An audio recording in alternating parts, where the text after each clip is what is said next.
마치 우리의 신체와 같습니다. 우리 신체는 여러분이 알다시피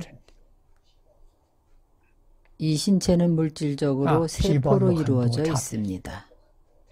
세포는 많은 차별이 있고 형상이 다릅니다. 어떤 세포든지 간에 자성이 변화한 것입니다. 어떤 세포가 문제가 생기든지 간에 정상을 회복할 수 있도록 해야 합니다. 왜냐하면 그래야만 몸이 건강해지기 때문입니다. 그렇지 못하면 몸이 건강하지 못합니다. 마찬가지로 부처님은 일체중생을 도와서 성불케 해야만 합니다. 그렇지 않으면 부처님이 건강하지 못하십니다. 부처님 몸에 병이 듭니다. 그래서 부처님은 반드시 중생을 도와주는데 어떠한 조건도 없습니다. 우리가 만약 부처의 경계에 도달하면 자연히 부처님과 같은 생각, 같은 이념, 같은 행동을 하게 됩니다. 부처님의 행동은 무연대자 동체대비입니다. 우리의 행동도 이와 같습니다. 자신을 비방하고 경시하고 모욕을 주는 사람들에 대해서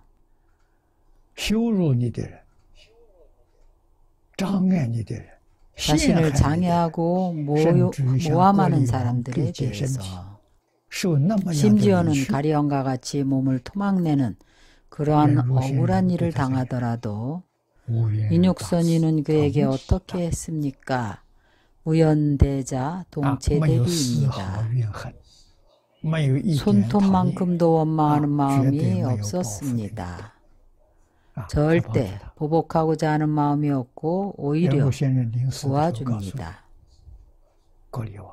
인육선인이 임종시에 가리왕에게 말합니다. 내가 장래에 성불을 하게 되면 제일 먼저 당신을 제도할 겁니다. 그 인육선인이 바로 서가모니 불의 전생입니다. 이생의 부처님 제자 가운데 제일 먼저 제도를 받은 것은 교진녀 존자입니다. 바로 그 당시의 가리왕입니다. 정말입니다. 제자들 가운데 제일 먼저 아라한과를 증득했습니다. 보살은 말을 하면 반드시 지킵니다. 그것을 우리가 배워야 합니다. 중국 옛말에 인자무적이라는 말이 있습니다. 이는 인자함을 말하는 것인데 인자한 사람에게는 원수가 없다는 것입니다. 누가 어떻게 그에게 대하더라도 대적하지 않습니다. 미워하고 싫어해서 심지어는 죽인다고 할지라도 그는 여전히 상대를 사랑하고 존중합니다. 부모님보다도 더 자비롭습니다. 부모의 자비는 조건이 있는 것입니다. 자신의 자녀이기 때문입니다.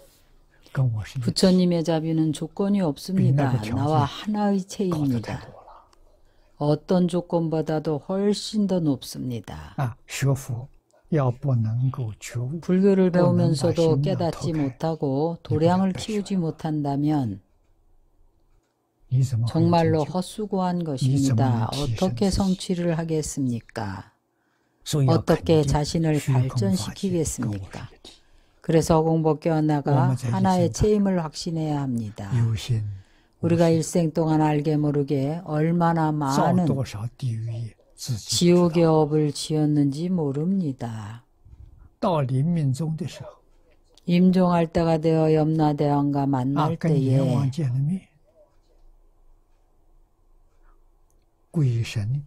귀신이 그동안 기록한 자료들을 여러분에게 보여줄 겁니다.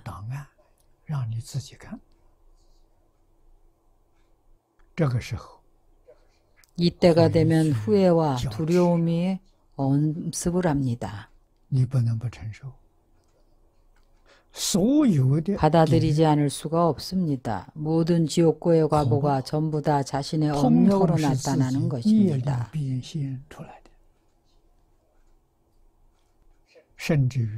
심지어는 염라대왕도 이야기를 해줍니다. 당신이 받는 모든 것은 나와 상관이 없습니다.